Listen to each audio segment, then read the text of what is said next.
చదువుతున్నది శ్రీమద్ భాగవతం దశమ స్కందం అధ్యాయం 26 శ్లోకం 16. వర్ణాస్త్రయః కిలాస్యాసం వర్ణంతో అనుయుగంతనో శుక్లో రక్తస్తథా పీతా ఇదానీం కృష్ణతాంగతః. గర్గముని పలికి ఉండెను, నీ తనయుడగు కృష్ణుడు ప్రతియుగమునందు అవతరించు. పూర్వము శుక్ల రక్తపీత వర్ణములను ధరించిన ఇతడు ఇప్పుడు కృష్ణవర్ణమున అవతరించినాడు.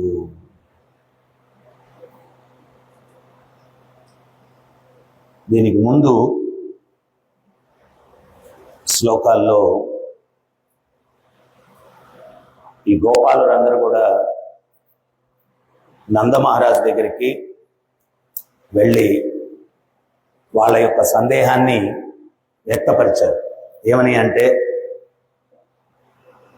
మీ పిల్లవాడు చాలా మానవాతీతమైనటువంటి కార్యకలాపాలు చేస్తూ ఉన్నాడు.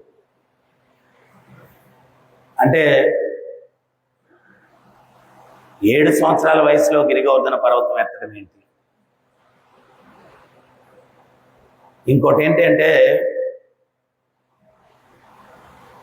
భగవంతుడు స్వయంగా లీలలు చేస్తూ ఉన్నప్పుడు భక్తి అనేది ఎవరికైతే ఉంటుందో వాళ్లే భగవంతునిగా చూడగలిగారు. కురుసభలో దుర్యోధనుడు ఉన్నాడు, భీష్ముడు ఉన్నాడు. స్వామి సంధికి వెళ్ళినప్పుడు భగవంతుడు మాట్లాడేటువంటి మాటలు మహాభారతంలో ఏం చెప్తారు అంటే, ద్రోణాచార్యుల వారికి, భీష్మ పితామహుడికి, వీళ్ళందరికీ కూడా అమృత తుల్యంగా ఉండిందంట ఆ వాక్కులు. అదే దుర్యోధనుడికి కర్ణకఠోరంగా ఉంది. సో అందుకని భగవతత్వం ఇంకోటి కూడా మనం అర్థం చేసుకోవాలా. కేవలం పుస్తకం చదివితే అర్థమైపోదు. భక్తుల యొక్క అనుగ్రహం కూడా ఉండాలి, ఆశీస్సులు కూడా ఉండాలి. అప్పుడు ఆపేసి చాలా సౌండ్.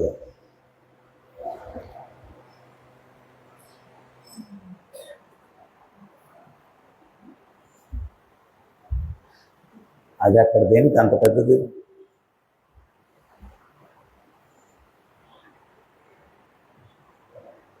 సో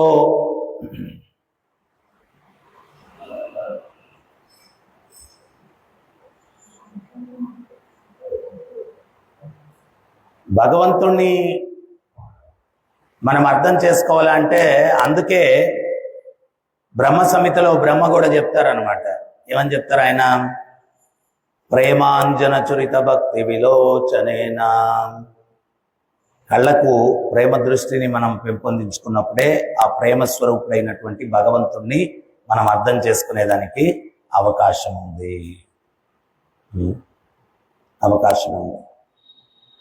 ఒక సాధువుని అర్థం చేసుకోవాలన్నా, ఒక గురువుని అర్థం చేసుకోవాలన్నా, భగవంతుడిని అర్థం చేసుకోవాలన్నా మనలో అసూయ ద్వేషాలు అన్నటువంటివి ఉండకూడదు.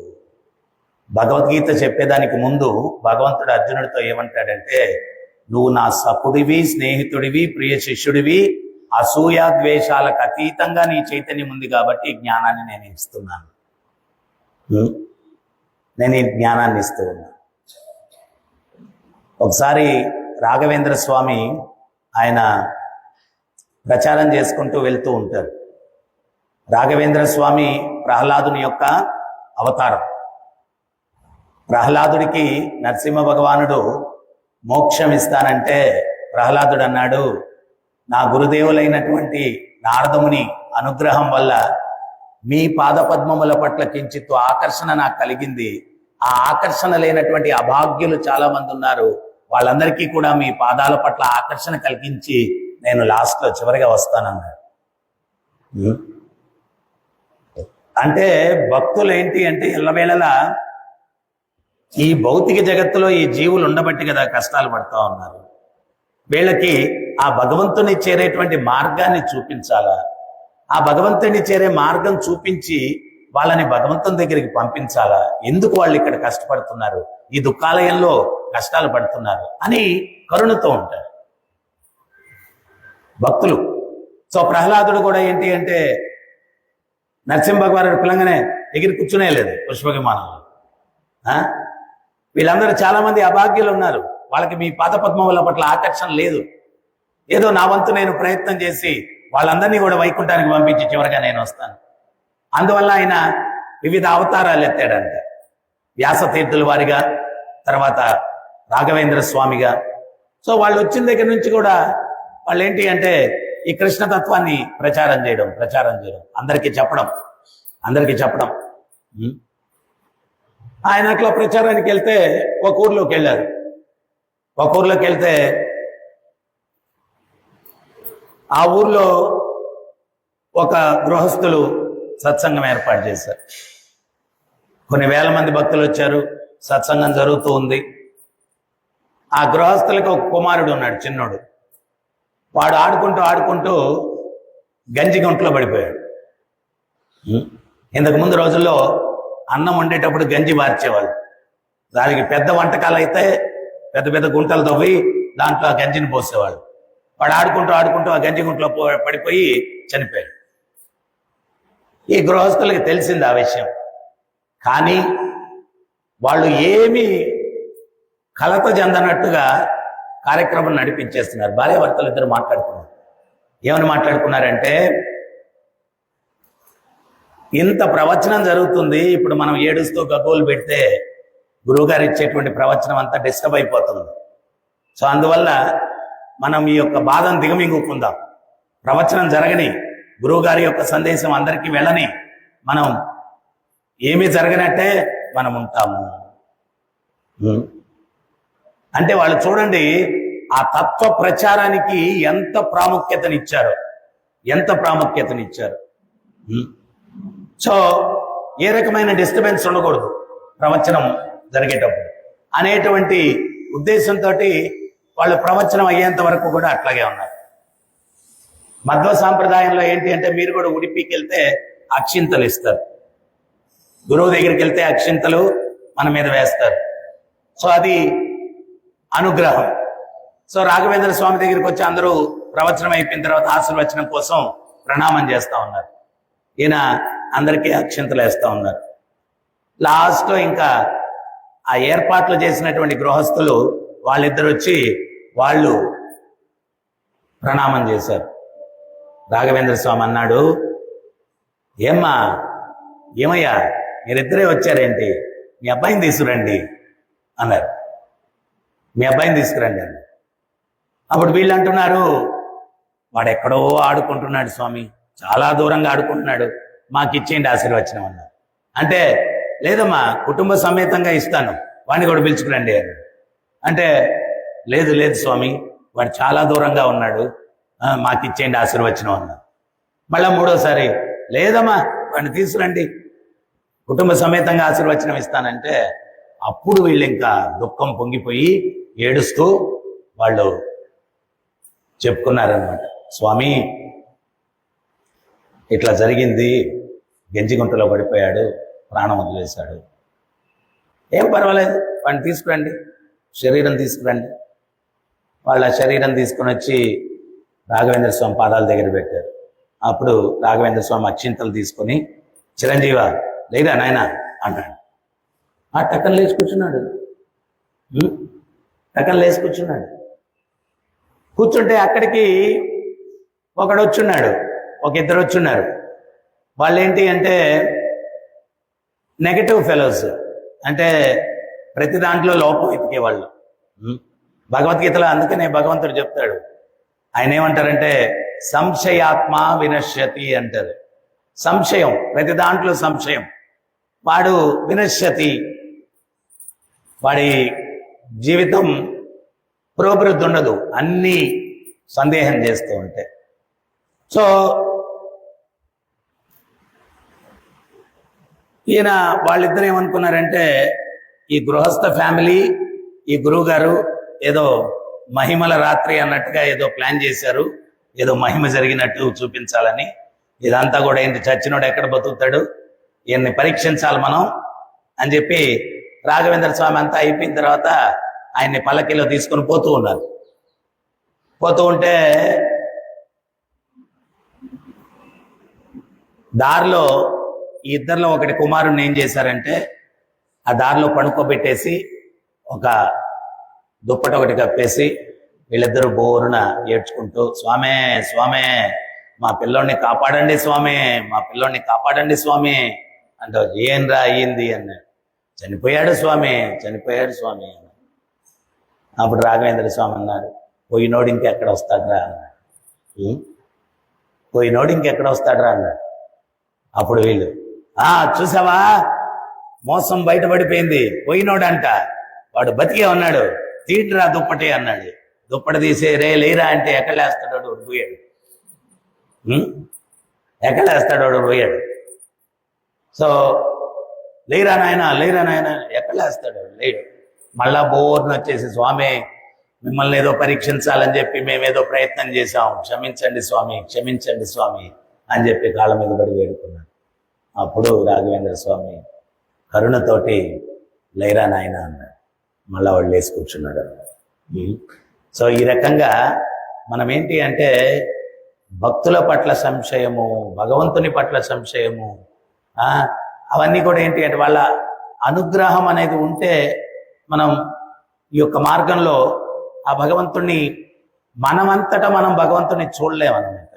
ఈరోజు ఏంటి అంటే ఒక రకంగా చెప్పాలంటే మన ఎవరికి కూడా ఏ రకమైన అర్హత లేదు. ఆచార్యుని యొక్క కృప వల్ల ఈరోజు మనం ఏదో ఆ భగవంతుణ్ణి సేవించేటువంటి అవకాశం మనకు లభించిందనమాట. ఆ భగవంతుడిని సేవించే అవకాశం లభించింది. మహాభారతంలో భగవంతుడి చేష్టలు అర్థం చేసుకోవాలంటే ఎవరికైనా కానీ ఆధ్యాత్మిక దృష్టి ఉండాలి. కృష్ణుడు అర్జునుడు శంఖారావాన్ని పూరించారంట. భీష్ముడు ద్రోణాచార్యులు వారు ఒకరి ముఖాలు ఒకరు చూసుకుంటున్నారంట, ఒకరి ముఖాలు ఒకరు చూసుకొని నవ్వుకుంటున్నారంట. దుర్యోధనుడికి అర్థం కాలేదంట, అరే ఇదేంటిది, వాళ్ళు శంఖారావం పూరిస్తే వీళ్ళిద్దరూ ఒకరి ముఖాలు ఒకరు చూసుకొని నవ్వుకుంటున్నారేంటి అని చెప్పి సంశయంగా చూస్తున్నాడు. ఆచార్యులు ఏం చెప్తున్నారంటే వాళ్ళిద్దరూ ఒకరి ముఖాలు ఒకరు చూసి ఎందుకు నవ్వుకున్నారంటే, ఎత్ర యోగీశ్వర కృష్ణో ఎత్ర పార్థో ధనుర్ధర తత్ర శ్రీ విజయోర్భూతిర్ ధ్రువానీతిర్ మతిర్మమా. యోగీశ్వరుడైన కృష్ణుడు, ధనుర్ధారి అయినటువంటి అర్జునుడు ఎక్కడుంటే అక్కడ సకల సంపదలు, సిరులు, విజయాలు, శాంతి అన్నీ ఉంటాయి, అక్కడ అన్నీ ఉంటాయి. భీష్ముడు ద్రోణుడు ఎందుకు నవ్వుకున్నారు అంటే ఆ దేవదేవుడు విజయశంకారావం పూరిస్తే ఇంకా మనకెక్కడిది విజయము, పాండవ పక్షాన విజయం అయిపోయింది అని చెప్పి వాళ్ళిద్దరూ ఒకరి ముఖాలు ఒకరు చూసి నవ్వుకున్నారు. ఒకరి ముఖాలు ఒకరు చూసి నవ్వుకున్నారు.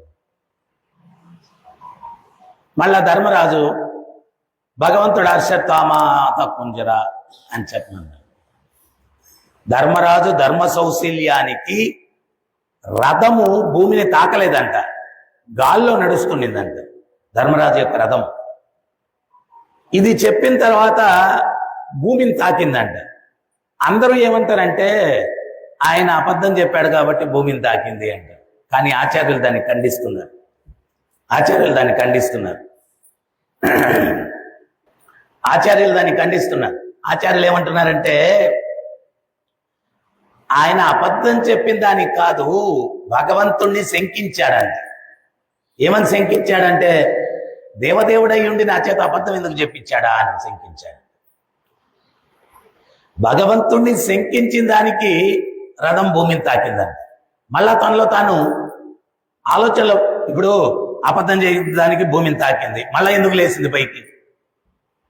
మళ్ళా ఎందుకు లేచింది? ఎందుకు లేచింది అంటే రథము ఆయన భగవంతుణ్ణి శంకించి తనలో తాను మార్పు తెచ్చుకున్నాడంట, ఆలోచనలో మార్పు తెచ్చుకున్నాడంట. ఏమని అంటే దేవదేవుడు ఏం చెప్తే అదే ధర్మం, అదే నీతి, అదే న్యాయం. ఆయన్ని శంకించానేంటి నేను, తప్పు చేశానే అని చంపలేసుకొని మనసులో ఆ యొక్క ఆలోచన మార్చుకున్నాడంట. ఎప్పుడైతే ఆ ఆలోచన మార్చుకున్నాడో మళ్ళా రథం పైకి లేచింది. రథం పైకి లేచింది. భాగవతం ఏం చెప్తుంది అంటే, భగవంతుడు ఆయనకు చెయ్యలేనటువంటి కార్యము ఈ సృష్టిలో ఏదీ లేదు. భక్తుడు అది ఎంత పెద్దదైనా ఎంత చిన్నదైనా ఏ కార్యమైనా కానీ ఆయన చెయ్యగలడు అని అవగాహన కలిగిన వాడే నిజమైన భక్తుడు అని భాగవతం చెప్తుంది. ఏ సందర్భంలో కూడా సంశయం లేదు భగవంతుని పట్ల. ఆయన సర్వశక్తివంతుడు, సర్వస్వతంత్రుడు, ఏమైనా కానీ చేయగలడు, ఏమైనా కానీ చేయగలడు. అయితే మనకు భగవంతుడు ఏంటి అంటే ఆ పరీక్ష పెడతాడు. ఆ విశ్వాసం ఎంత ఉంది అని ఆ పరీక్ష పెడతాడు. దాంట్లో మనం నెగ్గగలగాల. ఇప్పుడు మనం సాక్షి గోపాల్ కథ చెప్పుకున్నప్పుడు ఆ యువకుడు వెళ్ళి భగవంతుడితోటి నువ్వు సాక్ష్యం చెప్పు స్వామి అంటాడు. భగవంతుడు అంటాడు, అరే నేను విగ్రహం కదరా, నేను ఎట్లా సాక్ష్యం చెప్తాను వచ్చి అక్కడికి అంటాడు. ఆ పిల్లవాడు ఇమీడియట్గా ఏమంటాడు, విగ్రహం మాట్లాడగలిగినప్పుడు స్వామి నడవచ్చు కూడా కదా స్వామి అంటాడు. నెగ్గేశాడు, ఆడ పరీక్షలో నెగ్గాడు. మాట్లాడగలిగినప్పుడు నడవచ్చు కూడా కదా స్వామి. సో మనం ఏంటి అంటే భాగవతం శ్రవణం చేయడం ద్వారా, భగవత్ నామాన్ని జపించడం ద్వారా, వీటన్నిటి ద్వారా ఏంటి అంటే ఆ భగవంతుని పట్ల అపారమైనటువంటి విశ్వాసాన్ని పెంపొందించుకోవాలా. ఏమైనా చేయగలడు భగవంతుడు. ఆయనకి అసాధ్యము అన్నటువంటిది ఏది ఉండదు. అసాధ్యం అన్నటువంటిది ఏది ఉండదు.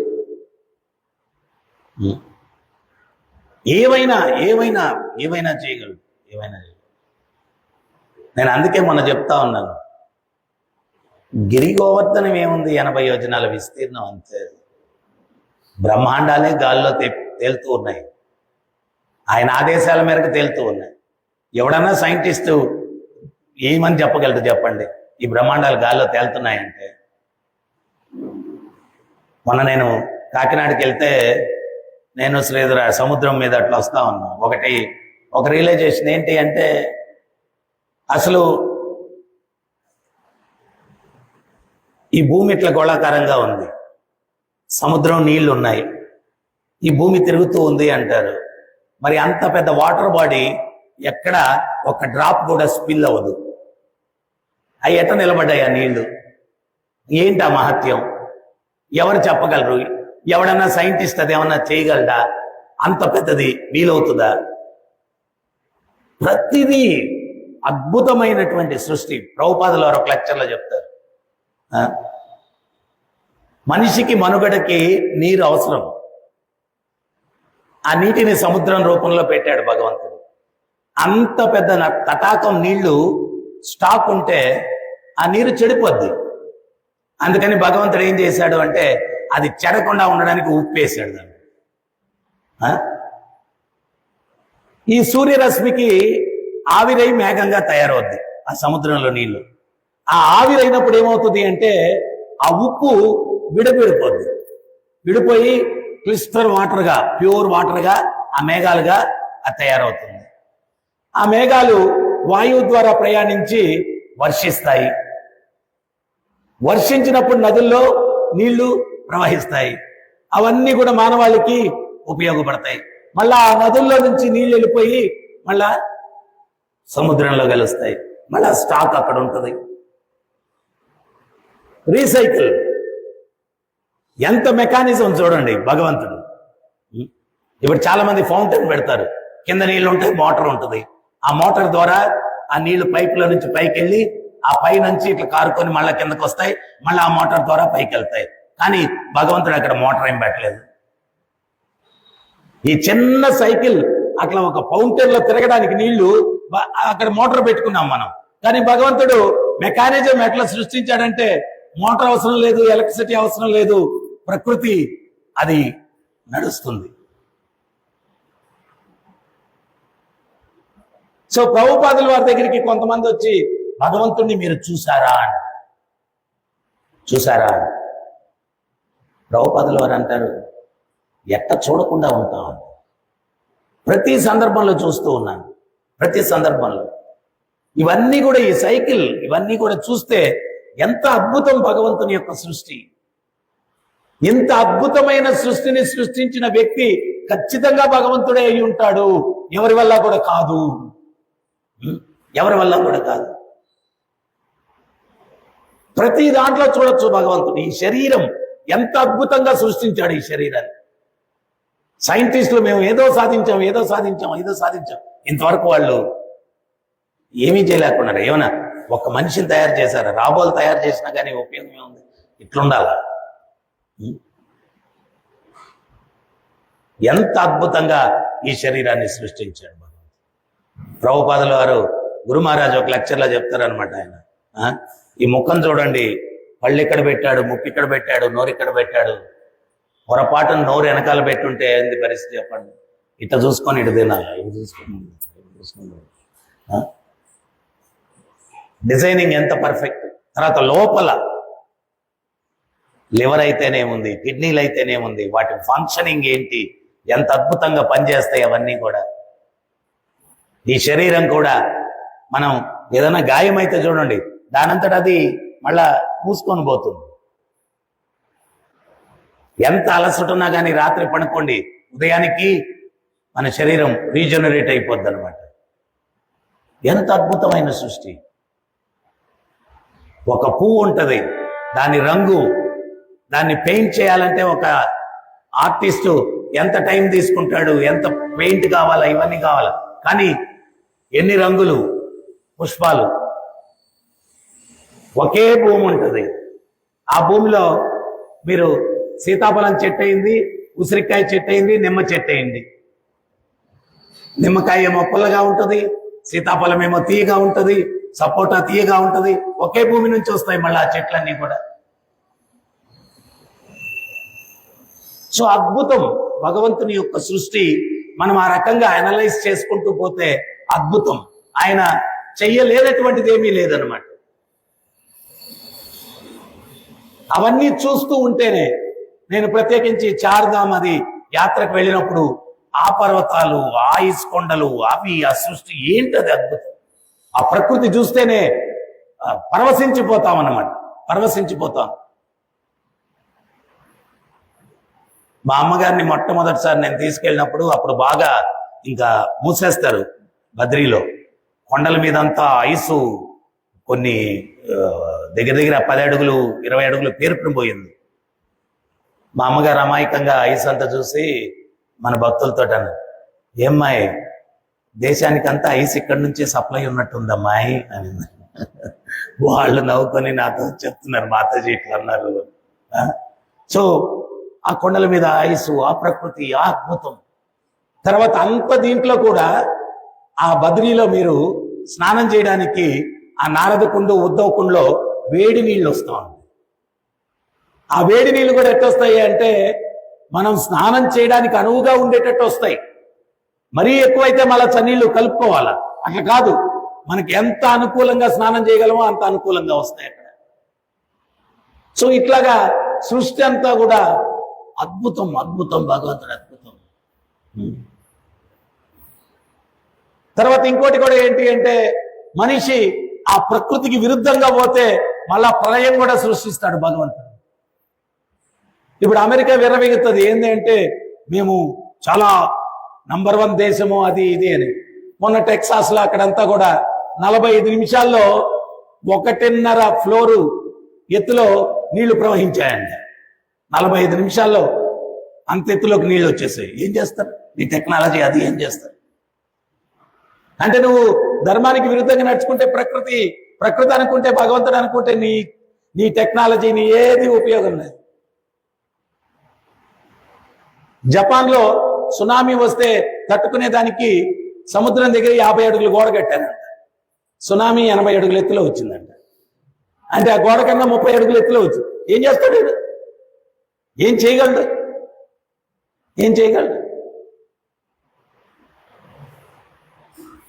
భగవంతుడు నువ్వు ఒక తెలివిగా ఆలోచిస్తే ఆయన నీకు తెలివినిచ్చేది కూడా ఆయన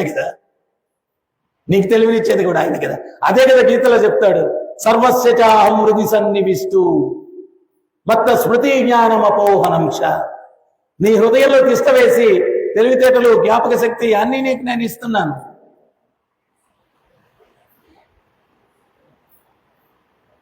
ఒక దొంగోడు ఉన్నాడంట. వాడు నౌకలో ప్రయాణం చేయాలని చెప్పి ఎప్పుడు కోరికంట వాడికి. ఎప్పుడైనా నౌక మిస్ అవుతుండేవాడంట. ఒకరోజు చాలా ముందుగా వెళ్ళి పట్టుకొని నౌక ఎక్కి కూర్చొని ప్రయాణం సాగిస్తున్నాడట.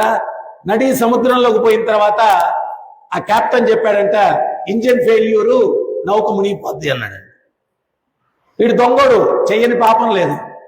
వీడు అనుకుంటున్నాడంట భగవంతుడితోటి, నేనంటే మహాపాపిని, మునిగిపోవచ్చు, అయినా ఇంతమంది అమాయకులు ఉన్నారు ఈ నౌకలో, వీళ్ళందరూ అన్యాయంగా మునిగిపోతున్నారే అని బాధపడ్డాడంట. ఏంటి బాధపడ్డాడు. అప్పుడు భగవంతుడు అశరీరవాణిగా సమాధానం చెప్పాడంట, ఒరే దొంగ, నువ్వేమీ బాధపడద్దు. నువ్వు ప్రతిసారి నౌకెందుకు మిస్ అయ్యావు అంటే నీతో సమానమైన క్యారెక్టర్స్ ని కలెక్ట్ చేయడానికి టైం పట్టింది. ఈ ఓడలో ఉండేవాళ్ళు హమ్ కిసీసే కమ్ నహి, ఎవరికేం తక్కువ కాదు, అందరూ సమానమైన వాళ్ళు, హోల్సేల్ గా మునగడరా దొంగ రాసుకెళ్ళి అని చెప్పాడు. హోల్సేల్ గా మునగండ్రా అని చెప్పాడు. సో ఇట్లాగా ప్రతిదీ కూడా భగవంతుడు చాలా పర్ఫెక్ట్ గా ప్లాన్ చేస్తాడు. మీరు ఒక్కసారి చూడండి. అంటే ఇవన్నీ ఎందుకు చెప్తున్నానంటే మనం ఆ భగవంతుని యొక్క మేనేజ్మెంట్ ఎట్లుంటది అనేది చూడగలగాలి. ఒకసారి బస్సులో మనకు నౌకలు బాగున్నాయి అంటే బస్సు మిస్ అయిపోద్ది. బస్సు మిస్ అయిపోయింది, అది ఇది అని చెప్పి చాలా మన కోపము, చాలా విరక్తి అన్నిటితో ఏదేదో మాట్లాడతాం. మళ్ళీ ఉదయంతో పేపర్ చూస్తే అదే బస్సు ఎక్కడో యాక్సిడెంట్ అయి ఉంటుంది. మనం కాపాడడానికి భగవంతుడు ఆ రకంగా చేశాడు. అప్పుడు మళ్ళా ఓరి నాయనో, నిన్న మిస్ అయిన దానికి నేను ఏదేదో మాట్లాడేసిన, ప్రాణం కాపాడబడింది. సో ఇట్లాగా అంటే ఒక్కటి అర్థం చేసుకోవాలి, భగవంతుడి మేనేజ్మెంట్ ఎట్లా ఉంటది అంటే ఎవడో ఎక్కడో ఉంటాడు. ఇప్పుడు ఆ నౌకలో భగవంతుడు చెప్పాడు నీతో సమానమైన క్యారెక్టర్స్ అని. సో వాళ్ళు ఎక్కడెక్కడో ఉంటారు, అందరూ ఒకే ఊర్లో ఉండరు. ఏంటి, సేమ్ కర్మ చేసుకున్నోళ్ళు. ఒకడు తమిళనాడులో ఉంటాడు, ఒకడు ఆంధ్రాలో ఉంటాడు, ఒకడు కర్ణాటకలో ఉంటాడు, ఒకడు కేరళలో ఉంటాడు, ఒకడు ఒరిస్సాలో ఉంటాడు. ఏదో ఒక కారణాలు చూపించి భగవంతుడు పరమాత్మ వాళ్ళని ప్రేరణ కల్పిస్తారు. అందరూ ఆ షిప్ ఎక్కేటట్టుగా, అందరూ ఆ షిప్ ఎక్కి ఏదో కారణం ఉంది అది చూపిస్తాడు. వాళ్ళందరూ కూడా వచ్చి దాంట్లో ఎక్కుతారు. మొన్న అంత పెద్ద విమానం పడిపోయింది, ఒక్కడు బతికాడు, అందరూ పోయారు, ఒక్కడు బతికాడు. మరి అదేంటది, వాడికి నౌకలు ఉన్నాయి. పొరపాటున వాడికేంటి అంటే వాడు చేసుకున్నటువంటి కర్మను బట్టి అది పడిపోయేటప్పుడు అందరూ చస్తూ అరుస్తూ ఉంటే ఆ భయం మాత్రమే ఎక్స్పీరియన్స్ చేయాలా, పోగొడతాడు. అది వాడు చేసుకున్న కర్మ. అది పడిపోతుంటే అందరూ అని చెప్పి కేకలు పెడుతున్నారు, అరుపులు, అందరూ అందరు వీడు కూడా భయపడాలా, భయపడి దమ్మని పడాలా, కానీ వీడు చావకూడదు. అది వాడు చేసుకున్న కర్మ.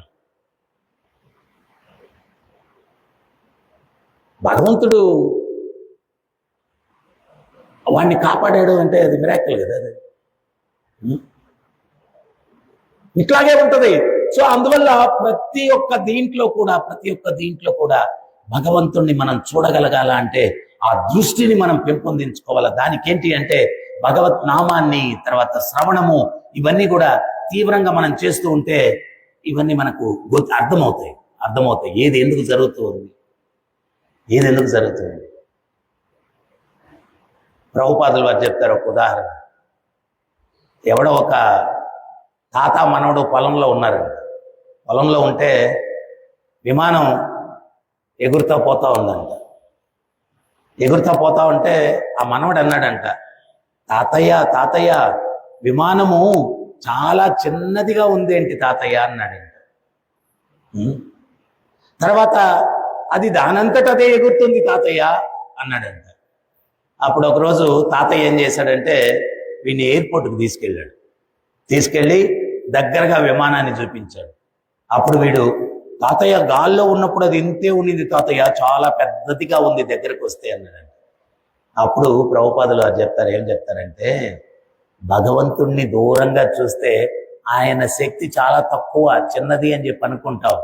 సాధన ద్వారా, భక్తి ద్వారా, శ్రవణం ద్వారా ఎప్పుడైతే దగ్గరికి వెళ్ళి చూస్తావో, ఆ పిల్లవాడికి దగ్గరగా చూస్తే విమానం పెద్దదిగా కనిపించింది. అప్పుడు భగవంతుడు మనకు అనంతుడు అని చెప్పి మనకు గోచరిస్తుంది. ఆయన అనంతుడు, ఆయన శక్తి అనంతమైనటువంటిది. తర్వాత అప్పుడు ఆ పైలట్ దిగుతూ ఉంటే చెప్తాడు, ఇది ఆ పైలట్ నడిపిస్తే నడిచింది, ఈ సృష్టి అంతా కూడా ఆ భగవంతుడు నడిపిస్తే నడుస్తూ ఉంది, సర్వకారణ కారణం. ఏది బై ఛాన్స్ ఏం లేదు ఇక్కడ. మనం అనుకుంటాం బై ఛాన్స్ అటు జరిగింది, బై ఛాన్స్, ఏది బై ఛాన్స్ లేదు. జీవుడు చేసుకున్న కర్మను బట్టి ప్రతిదీ కూడా పర్ఫెక్ట్ గా భగవంతుడు నడిపిస్తూ ఉన్నాడు. కానీ ఒక భక్తుడు మాత్రమే చూడగలడు. ప్రభుపాద ఒకరోజు ఎప్పుడు లైట్ చూడని వ్యక్తిలాగా అట్టా లైట్ చూస్తా ఉన్నాడంట. ఆయన శిష్యులందరూ కూడా, ఏంటి ప్రభుపాదుల వారు ఎప్పుడు లైట్ చూడనట్టుగా అట్టా చూస్తా ఉన్నారు అని చెప్పి చాలాసేపు గమనించి, ఏంటి ప్రభుపాద అటు చూస్తా ఉన్నారన్న, మీకేం కనిపించట్లేదా అన్నారండి. ఏముంది లైట్ అన్నారండి. లైట్ చుట్టూ ఏమున్నాయి, చీకటి పురుగులు ఉన్నాయి చూసారా, అవి ఆ లైట్ చుట్టూ అంత వేగంగా తిరుగుతున్నాయి, ఒకదానికొకటి గుద్దుకోవట్లేదు. అది మనం ఒక 2 విమానాలు తయారు చేస్తే 2 గుద్దుకొని పడిపోతా ఉంటాయి అప్పుడప్పుడు. కానీ అన్ని అంత చిన్న ప్రదేశంలో ఆ లైట్ చుట్టూ వేగంగా తిరుగుతూ ఉన్నాయి. భగవంతుడు ఎంత పర్ఫెక్ట్ గా వాటిని సృష్టించాడు, అది ఒకదానికొకటి గుద్దుకోవట్లేదు. అంటే ఒక భక్తుడు ఏంటి అంటే, ప్రతి అంశంలో కూడా ఆ భగవంతుని యొక్క ప్రమేయాన్ని చూస్తూ ఉంటాడు. వెనకాల ఆయన యొక్క సుప్రీం డైరెక్షన్ ఎట్లా ఉంది, ఎట్లా నడుస్తూ ఉంది.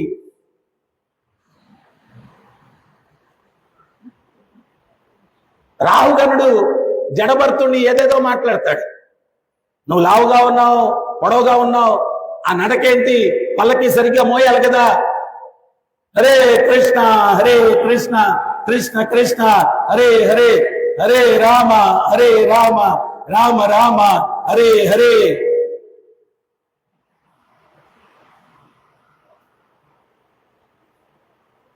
సో అప్పుడు రాహుగణుడితోటి జడభర్తుడు అంటాడు, చూడయ్యా, ఒకప్పుడు నేను రాజు, ఇప్పుడు నేను బంటు, మన చేతుల్లో ఏమీ లేదు, ఇదంతా ఒక నాటకం. స్టేజ్ మీద నాటకం జరిగేటప్పుడు ఏ ఆర్టిస్ట్కి ఫ్రీడమ్ ఉండదు, డైరెక్టర్ చెప్పినట్టు నడుచుకోవాలా. ఆ డైరెక్టర్ ఎవరో అంటే ఆ దేవదేవుడు. ఆ డైరెక్టర్ ఎవరు అంటే ఆ దేవదేవుడు. జడభర్తుడు చెప్తాడు రాహుగణుడితో. సో మనం చేసుకున్నటువంటి కర్మలను బట్టి ప్రతిదీ నడుస్తూ ఉంది, ప్రతిదీ నడుస్తూ ఉంది. కానీ భగవంతుడు కర్మ ప్రభావం వల్ల ఆయన జీవితం నడవదు. ఆయన ప్రత్యేకించి ఇక్కడికి వచ్చింది ఏంటి అంటే, ఆయన లీలల ద్వారా మానవాళికి ఒక సందేశాన్ని ఇవ్వడానికి వస్తున్నాడు. ఆయన సందేశాన్ని ఇవ్వడానికి వస్తున్నాడు. ఇప్పుడు ఫర్ ఎగ్జాంపుల్ ఏదన్నా డ్రామాలో అక్కడ కొట్టుకున్నట్టుంటది, రక్తాలు గారినట్టుంటది, చంపేసుకున్నట్టుంటది, కానీ ఎవడికి దెబ్బలు తగలవు, ఎవడికి రక్తం లేదు, ఎవడు చావడు డ్రామాలో స్టేజ్ మీద. సో భగవంతుడు వేసేటువంటి డ్రామా కూడా ఎవడు దుర్మార్గుడు లేడు, ఎవడు సన్మార్గుడు లేరు, వాళ్ళందరూ యాక్ట్ చేస్తున్నారు మనకు సందేశం ఇవ్వడానికి. చాలా మంది అంటారు, వాళ్ళట్టెందుకు ప్రవర్తించారు హిరణ్యకశిపుడు, లేకపోతే రావణాసురుడు ఎందుకు అట్ట ప్రవర్తించాడు, లేకపోతే ఇంకోటి ఏంటి.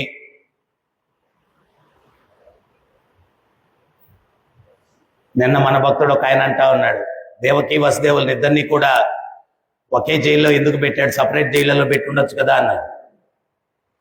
నేను అన్నాను, కంసుడికి మీరు మినిస్టర్ అయి ఉంటే బాగుండేదని చెప్పాను, సలహా ఇచ్చుండేవాళ్ళు.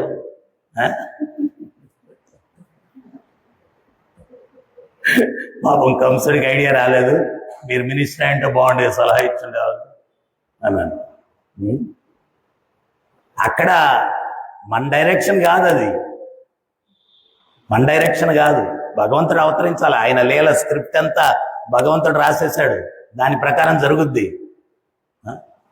అవన్నీ కూడా లీలలు ఏంటి అంటే భగవంతుని యొక్క, ఇప్పుడు వాళ్ళు ఒకే దగ్గర ఉండబట్టి సంతానం కలిగినా ఆ సంతానాన్ని చంపేయాలా, వాళ్ళందరూ కూడా కాలనేమి యొక్క పుత్రులు పూర్వజన్మలో తండ్రి ద్వారానే మరణించాలా అని చెప్పి శాపాన్ని పొందారు. అందువల్ల కంసుడు కాలనేమిగా పుట్టాడు, అందువల్ల అతని ద్వారా వీళ్ళు సంహరింపబడాలా. ఇవన్నీ కూడా ఉన్నాయి లెక్కలు.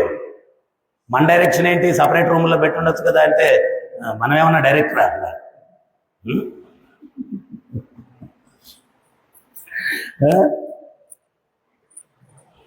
లేదు. సో అందువల్ల మన డైరెక్షన్ ప్రకారం ఏమీ జరగదన్నమాట, అది భగవంతుడి డైరెక్షన్. సో దుర్యోధనుడు దుర్మార్గుడు కాదు, లేకపోతే శకుని దుర్మార్గుడు కాదు, ఎవరు దుర్మార్గులు కాదు. స్టేజ్ మీద విలన్ లాగా యాక్ట్ చేస్తారు ఎవరైనా, వాడు విలన్ ఏం కాదు, నటన అంతే. ఇక్కడ కూడా అంతే. ఇప్పుడు భగవంతుడి ముందు దుర్యోధనుడు ఉన్నాడు అంటే దుర్యోధనుడు ఒక్కడే కాదు, కురుక్షేత్ర సంగ్రామంలో ఉన్నటువంటి సామాన్య భటుడు కూడా చాలా గొప్పడు. ఎందువల్లంటే దేవదేవుని దర్శనం చేస్తా ఉన్నాడు ఆ రణరంగంలో. ఎవరి భాగ్యం అది, ఎవరికి దొరుకుతుంది ఆ భాగ్యం? అప్పుడప్పుడు మనకు ఒక్కోసారి ఏదన్నా పుణ్యక్షేత్రాలకి బృందావనానికి అటు వెళ్ళినప్పుడు ఇవన్నీ చూస్తా ఉంటే కృష్ణుడున్న టైంలో మనం లేకపోయామే అనే దుఃఖం కలుగుతుంది అనిపిస్తుంది. మనం లేము ఆ టైంలో, కానీ వీళ్ళందరూ ఎంత అదృష్టవంతులు. సైనికులు అయినప్పటికీ కూడా వాళ్ళు కృష్ణుడున్న సమయంలో సైనికులు. ఎంత అదృష్టం అది, ఎంత భాగ్యం అది. సో అందువల్ల ఆ లీలలు ఏంటి అంటే అందుకనే నిత్య లీల అన్నారు. ఇప్పుడు ఇక్కడ మహాభారతం అయిపోయింది, ఇంకో దగ్గర మహాభారతం జరుగుతూ ఉంది, ఇంకొక బ్రహ్మాండంలో రామాయణం జరుగుతూ ఉంది. ప్రభుపాదులు వారు చెప్తారు, ఇక్కడ సూర్యుడు అస్తమిస్తే ఇంకో దగ్గర ఉదయిస్తాడు, ఇంకో దగ్గర ఉదయిస్తాడు. ఇక్కడ అస్తమిచ్చాడని సాయంత్రం అబ్బా సూర్యుడు చచ్చిపోయాడండి, చచ్చిపోయేదే ఉండదు. ఇక్కడ అస్తమిస్తే ఇంకో దగ్గర ఉదయిస్తాడు. భగవద్గీతలో కూడా అంతే, భగవద్గీతలో కూడా అంతే. సో ఈ బృందావన వాసులందరూ కూడా ఏంటి అంటే వాళ్ళు సందేహాన్ని వెలిగిస్తూ ఉన్నారు. ఏమని అంటే ఏంటి సప్తవర్షములు 7 సంవత్సరాల్లో ఈ గిరిగోవర్ధన పర్వతం ఎత్తడం ఏంటి, దానికి ముందు ఇవన్నీ కూడా చేయడం ఏంటి, ఇంత పెద్ద రాక్షసుల్ని వీళ్ళందరినీ సంహరించడం ఏంటి అని చెప్పి వాళ్ళు సందేహాన్ని నందమహారాజ్ దగ్గర పెడితే నందమహారాజ్ చెప్తున్నాడు, ఏం చెప్పమంటారయ్యా, గర్గముని అప్పుడే చెప్పాడు కదా ప్రతి యుగంలో కూడా నీ పిల్లవాడు అవతరిస్తాడు, ఇట్లాగ లీలలు చేస్తాడు అని చెప్పి గర్గముని చెప్పాడు కదా అని చెప్పి నందమహారాజు ఈ యొక్క గోకులందరికీ కూడా, గోపాలులందరికీ కూడా వివరిస్తూ ఉన్నాడు, చెప్తూ ఉన్నాడు. సో మనం కూడా ఆ భగవంతుణ్ణి సంశయం లేకుండా మనం అర్థం చేసుకోవాలంటే భగవత్ నామాన్ని మనం జపించాలా. ఆ నామం జపించడం వల్ల ఈ భగవంతునికి మనకు మధ్యలో ఏంటి అంటే అనర్థాలు అన్నటువంటి కట్టన ఉంది, అరిషడ్ వర్గాలు అనేటువంటి కట్టన ఉంది. మనం నామం చేసే కొద్ది ఆ కట్టను తొలగిపోతూ ఉంటుంది. ప్రభుపాదులు వారు చెప్తారు, ఏం చెప్తారంటే ఆకాశంలో మబ్బులు ఉన్నప్పుడు సూర్యుడు కనపడ్డు, అట్టని చెప్పి సూర్యుడు ఆకాశంలో లేడని కాదు, మబ్బులు అడ్డం వచ్చాయి. సో ఆ మబ్బులు తొలగిపోతే సూర్యుడు బ్రహ్మాండంగా కనిపిస్తాడు. సో అదే రకంగా అనర్థాలు అన్నటువంటి మబ్బులు ఉన్నాయి, అందువల్ల భగవంతుడిని యథాతథంగా మనం అర్థం చేసుకోలేకుండా ఉన్నాము.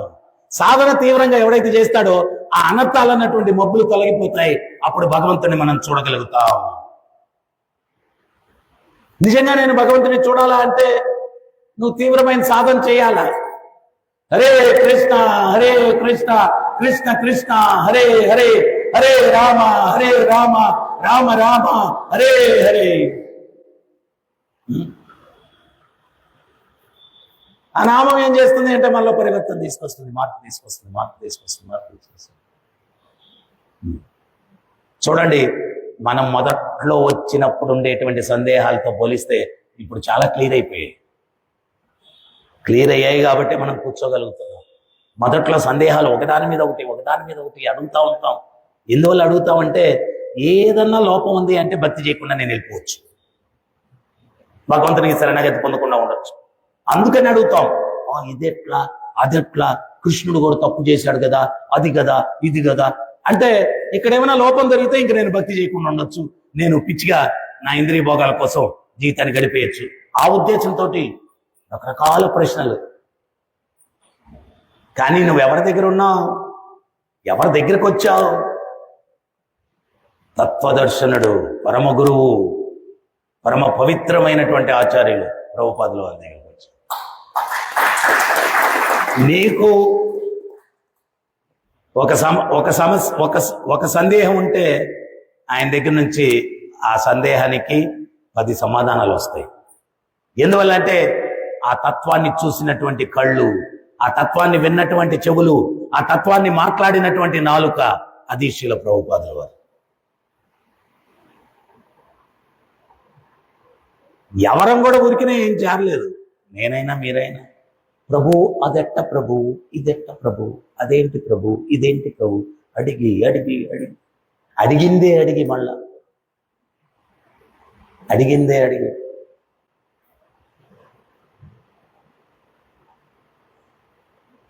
మన రాధా మనోహర్ ఉన్నాడు కదా, తిరుపతిలో వచ్చాడు. నేను దగ్గర 4-5 గంటలు మాట్లాడితే అడిగిందే అడుగుతాడు మళ్ళా. నేను అన్నాను, అడిగితే అడుగుతావు అంటే ఏం నువ్వు అడిగిందే సమాధానం చెప్తున్నాను, మళ్ళా ఎక్కడో నూలుపోగంత అడ్డం పడుతూ ఉంది పూర్ణ శరణాగతి పొందడానికి అన్నాడు. అంటే నేను అన్నాను, ఆ నూలుపోగే లాస్ట్లో నరకానికి తీసుకెళ్తుంది మన వాళ్ళని. ఇవన్నీ కూడా చావు తెలివితేటలు భగవంతుడికి శరణాగతి పొందకుండా ఉండడానికని కొంచెం హెవీగా మాట్లాడితే అప్పుడు దాకా ఏదో శాంతంగా చెప్తా ఉన్నాడు. మరి 5 గంటలు చెప్తే అడిగిందే అడుగుతా ఉంటే ఏం చెప్తావు? ఇంకా గట్టిగా చెప్పేసరికి ఆ నూలు పోగు తొలగిపోయింది, ఇంకా కొట్టేయండి గుండు నాకు అన్నాడు. ఆయన జాయిన్ అయిపోయాడు. అట్లాగా ఆ సందేహాలన్నీ కూడా దేనికి అంటే భగవంతునికి శరణాగతి పొందకుండా ఉండాలా అని చెప్పి ఏదో ప్రయత్నం చేస్తాం. కానీ మనం ఆచార్యముఖేన శాస్త్రపరంగా చూస్తే భగవంతుడిలో అమలుడు వెతికితే కూడా ఒక స్పాట్ దొరకదనమాట. అంత పర్ఫెక్ట్గా భగవతత్వం ఉంటుంది.